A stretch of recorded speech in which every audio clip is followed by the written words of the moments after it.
welcome to another episode of UpFront Takes. I'm your host, Daniel Marcillo, and joined by another special guest. We've got Tim Odulaja. Welcome to the show, and how are things going? Things are going well. Thank you for having me. And for those who don't know, Tim, another club baseball member, strictly pitcher, but he does have some very underrated hitting talent as well. But again, one of my favorite teammates that I've had at Stony Brook. So let's get things going here. We'll put 15 minutes on the timer and let's get it going. So also Tim is a big Sacramento Kings fan. He got a big love for De'Aaron Fox, but Tyrese Halliburton has been a tremendous underrated draft pick for the Kings. What are your thoughts on what the rookie's done so far? Um, if there was like one word I could like use to like describe him, I would just say he's prepared. Like he wasn't messing around. He came in and he's doing his thing. I think he's giving like 12 points a game with like 4 assists and is not turning the ball over too much. And he fits very nicely along like Fox. So there's that. And like you can just see like how like mature he is because like yesterday there was a blowout loss to the Clippers, and then an hour after the game he's still in the gym getting shots up because he's frustrated with himself for not being able to play like a better game and keep the score at least somewhat like respectable. Yeah, he looks like he's everything I thought he was going to be coming out of the draft, like a big, lanky point guard, a tall point guard. That he's got a better shot than I expected. I know he's got a little bit of Yeah. that weird, looks a little robotic shot, but he's a tremendous passer. I think it works very well because I feel like a lot of Halliburton's work is done on the perimeter. Mm. Meanwhile, De'Aaron Fox is a guy who likes to get in the paint. Yeah. So I think that's a combination that could work well for the future. Kind of reminds me of like Tyrese to me is what people expected Lonzo to be in his first year. Weird shot, lanky guard. Mm-hmm. They're both like they both have the same build. So Yeah, even with his shot, like Lonzo, the problem with his shot was obvious. Like he's like shooting like a 45-degree angle. yeah, shooting Meanwhile, left and right. yeah, at least with Halliburton, it's good mechanically. It just seems like it takes a little bit extra to get into the shot. Yeah, So I think, but again, for the fact that he's making shots and he's hitting open shots, he's been respectable. And the Kings, I would say, sort of like the Knicks, they sort of line in the weeds a little bit. They're not yeah. necessarily burying themselves early in the season, but they're not a contender yet. What do you think is going to go forward with this Kings team for the rest of the season? I think they're just gonna be like a cusp team. Like they're probably gonna finish 9 or 10. Lucky if we finish 8, because the West is kind of just stacked right now. Like Yeah, you see, the Warriors are that's a pretty good team, and they're just outside of the playoff picture right now right. at 6-6. So it's gonna be a tough season, but most of us are prepared. So Yeah, I think at least expectation-wise, it's very nice that they have the 9 and 10 playing games.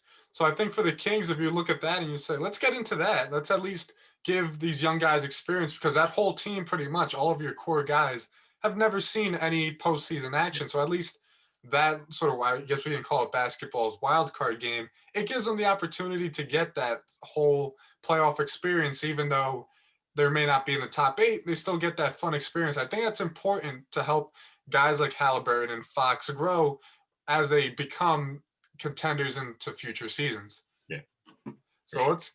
So one of the other things about the Kings is that Buddy Hield, he's sort of been like a lost man. I know Yeah. it seems like a poor man Steph Curry at times, but what's the situation there? How would you resolve what's going on with Buddy Hield? So the thing with Buddy Hield is like he's one of those players that he fits the Kings like roster, but he has an interesting like trade value. So like for me right now, I'd say keep him. But like if like we were to move him, the player that I actually would not mind trading him for is Kyle Kuzma, Interesting. because Interesting. the Lakers ideally would want Buddy Hield, so they'd be interested in that trade. And Kyle Kuzma, I think he needs to get out of Los Angeles and into like a smaller market. Although Sacramento's still in California, but there's not going to be as much pressure as Yeah. Los Angeles. So And I think, that's a very interesting idea, getting Kyle Kuzma, because I think he's a type of guy where he needs to get into a different environment to thrive a little bit. We saw that a little bit with Lonzo going to New Orleans, and especially Ingram going to New Yeah. Orleans. But I think you put Kyle Kuzma in Sacramento. It's a young team. He doesn't have, and again, whether he says it or not, having Anthony Davis and LeBron James on your team is a very intimidating thing, especially when you're still a young player trying to prove yourself. And when you look at the big men that the Kings have, you have Marvin Bagley, you have Bielitsa, you have Whiteside, but not necessarily not. They don't really do what Kyle Kuzma can do offensively. Yeah. That's a very interesting trade. And I think the Lakers would want to do that. But let's talk about Marvin Bagley too. I know sometimes you're happy with him. Sometimes you're like, what is this guy doing? What is your sort of conundrum that you have with Marvin Bagley? So Marvin Bagley, like I feel like at times he thinks he's still in like college / high school, and he can like just get away with whatever just based off your athleticism. But he has been putting in the work. Like his jump shot is pretty good now, especially from three. And he still has a lot to learn, but that's because he hasn't been playing in the past 2 seasons with all these injuries. But one thing I can say that I am not very happy about is the fact that we drafted him over Doncic. And that's because of Vlade, because Yeah. apparently Vlade doesn't like Doncic's dad, so it's So whatever. the good old personal gripes Yeah. holding back an entire franchise. Sounds like a James Dolan move, Yep. honestly, from that time. But, Luke Walton, he's been sort of I don't want to say controversial coach, but things didn't end so well as a member of the Lakers. He hasn't really found his stride too much with the Kings. Do you think he's the coach that should lead this team into the future? Um, he definitely knows when to play the right players, but like when things just aren't going right, he usually just has no solution. And another thing that's like that bothers me, what he does is he doesn't play Bagley in the fourth at all. Interesting. So Bagley never gets to like develop in crunch time or whatever. He's usually just rolling out with like, which I am kind of happy about. He rolls out with Tyrese in the fourth, along with Buddy and De'Aaron. So he has the three guards with Harrison Barnes and then Rashawn Holmes. And then Interesting. Bagley doesn't get any like playing time in the fourth. So you could see his displeasure through his father Right. making comments on Twitter.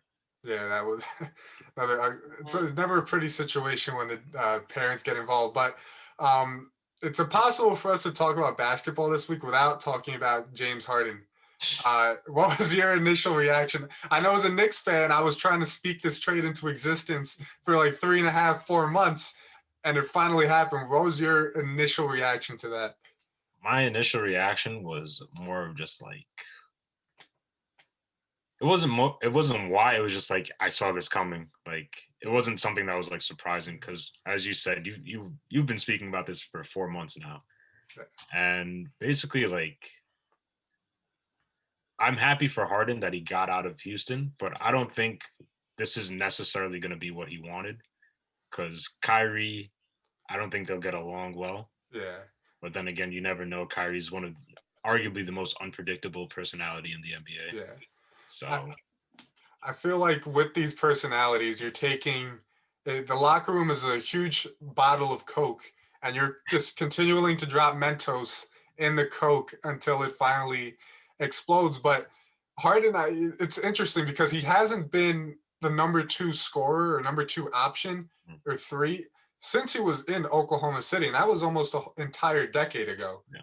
So now, who knows what his sort of position is going to be in that scoring food chain.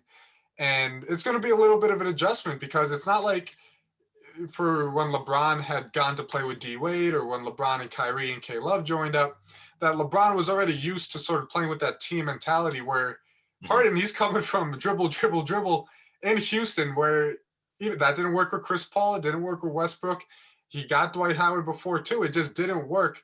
And I think it's going to be a very tough adjustment for him to get used to either being an off-ball shooter, getting ready in the corner, or not having the offense played through him. I don't know about you, but I think that's going to be one of the hardest parts is him trying to put up good numbers, but then making sure you get the right touches and get in rhythm. I think that's going to be a very hard thing for him to adjust to. From what I've been like seeing on social media, a lot of people are like, let Harden run the point and Kevin Durant be like just who he wants to be, like how he was with Golden State. Because Right. Kevin Durant's never problematic with any team, Yeah. really. It's the worry is Kyrie, because how is Kyrie going to take being the third option Right. and not being like not bringing the ball up as much and whatnot? So that's Yeah. mostly my concern. Yeah, and you think of any big threes, they sort of all complemented each other perfectly. You think the Splash Brothers and KD, they were all different sort of players. And, Clay is more of a spot up shooter. Curry's going to dribble and do whatever he's got to do. And KD does a lot of the same things, but he works more in the paint. And you can look at any big three. You look at Miami's, you look at Boston's when they had the big three. The ones that don't work were the ones like the OKC with Carmelo, where you had two guys in Westbrook and Melo who were very ball dominant. Mhm. You had another guy like Paul George, and we've seen it with the Clippers too, that he's not a guy that's used to not having the ball in his hands, not being the focal point of the offense. And not, we can't forget, the Nets were already a garbage defensive team. So Yeah. now you traded away Jared Allen, you traded away Taurean Prince. DeAndre Jordan, he's still a good defender, but he's not where he was when he was back Yeah. with the Clippers. And when I look at this, I think you no matter who you add offensively, the king of the NBA is still LeBron and AD and that Laker team. And I just can't see them beating them in a 7-game series with that lineup. Let me see Yeah. what you think. Um, I really don't think there are any teams that can hang with the Lakers in a 7 game series, because the Clippers still lack that shot like creator, like Yeah, Chris Paul type of guy where right. he's not going to shoot the ball a lot, but he's going to help everyone get into their rhythm. And then the Nets, obviously defensively lacking. Now they have no one off the bench, really, Yeah. like because Karras is in Indiana, which was actually a very great move by Indiana. And other than that, there's really no team that can compete with a LeBron and AD led team. Yeah, and it's impossible to defend them because you can say, all right, I'll put Kevin Durant on either LeBron or AD, but then who's checking, whoever you're leaving open? They don't have a DeAndre Jordan's not sticking with Anthony Davis, and KD, fine, you put him on LeBron, but I think the last thing the Nets want to do is put a guy coming off an Achilles injury who's going to have to play 35 to 40 minutes in the postseason. The last thing you want him to do is waste a lot of energy guarding LeBron James, because even if LeBron's being a facilitator in the game, that body abuse that you take when he drives and when he puts that body into you, that is not ideal. And especially when you don't have any big men. Think about if, let's say, the Nuggets happen to get to the finals. That's a matchup night with Jokic on the court, too. So it's a lot to worry about for them. But talking about that other Brooklyn net, Kyrie Irving, he's coming back today. Apparently, he might come back. But what do you think of all the reasons that Kyrie was sitting out for? So in terms of the birthday party thing with him breaking protocol, to me, like I didn't see a major problem with it. Yeah, you should be like more responsible, like maybe wear a mask while you're there or whatever. But at the same time, it was his sister and his dad's birthday in the same week, so no one should be asked to miss that, no matter like really what the circumstance. But like in terms of him just not showing up to games because he was like, I'm gonna be doing this or whatever, I don't think he has the right to do that. Like he doesn't really have the right to do that. There Yeah, was the instance where the game was at like 7:30 and then he was on a meeting. He wasn't gonna play that night anyway. yeah, So like maybe he joined after, like so maybe he like started to watch the game after, but we don't know. We don't live with Kyrie Irving. We're not monitoring him all the yeah, time. But he should be like taking a bit more responsibility to show up, especially now he has a new teammate. They have to figure out what's gonna happen. So hopefully he yeah. takes more responsibility.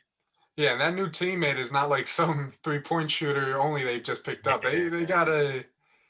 got a scoring title legitimate guy on their roster. And that's going to be a tough thing for Kyrie to figure out because he's got all this stuff going on. And I don't disagree with anything that Kyrie's done, that all of that activism that he's been trying to do his best to support. and all the charity thing. That's great. That's tremendous stuff. That's what NBA players should be doing. Um, but at the same time, everyone in this season, they're going through the same thing. We saw George Hill sort of complain or make a statement about how am I not going to see my family? If I want to see them, I'll see them. Um, but I think that's a very tough thing for Kyrie to sort of step in and out, because this is not a regular season where you can just say, all right, I'm going to take a couple of days off and then come back. No, those couple of days off could result in 2 weeks like it has. But I think that's going to be a very tough adjustment for him to make. I think the Nets will do it fine, but I think it's going to take a little longer than I think Nets fans may be expecting. But last question here, as we are out on our 15 minutes here. Foot Locker, very good Foot Locker employee. Hopefully, me saying that gets you a couple extra dollars to your paycheck. Tim is a big sneakerhead, and he's gone through a lot of pain through the sneakers app and through all those other sneaker websites that you miss out on. But what is if you had to pinpoint one sneaker, your favorite sneaker of all time? My favorite sneaker of all time, I'm going to have to go with the Air Jordan 3 in the black cement colorway. I actually have it. One of the most iconic Jordans. Oh, the classic. I like those colors too. Yeah. You can never go wrong with it. Although LeBron is still my GOAT. But for me, I would the LeBron GOAT. That's another 30-minute conversation we can have. But I would say for me, the black Air Force Ones. No, I'm kidding. No, I like the classic. I like the Air Force Ones. I like that classic look. It's got a lot of history behind it with Jordan in the NBA too. But I'm not nearly the sneakerhead that Tim is. If anyone looked in my closet, you'd see Roches all over the place. Because to me, it's like the same thing as wearing slides. But that is it for our 15 minutes. Tim, I'll give you 15 uninterrupted seconds. If you have anything you want to say, any take, the floor is all yours. My take is that the Nuggets will end up in the Western Conference Finals again with an MVP-led Jokic. Jokic will be MVP this year. Wow, MVP-led Jokic. Not over LeBron, you can't even say James Harden anymore, Russell Westbrook, because they're not. I think that's a good take. No Julius Randle in that MVP candidate. Unless the Knicks end up as a 4 seed and Julius is averaging like 28. Well, he's putting up LeBron numbers for the whole season. No, I don't think he'll be getting any votes this year. But Tim, thank you for joining me. This is it for UpFront Takes. For those who are watching, follow us on social media at @SportsUpFront_. That's the same thing on Instagram and Twitter. Give this video a like, share it with anyone you'd like, and we'll be speaking to you next week.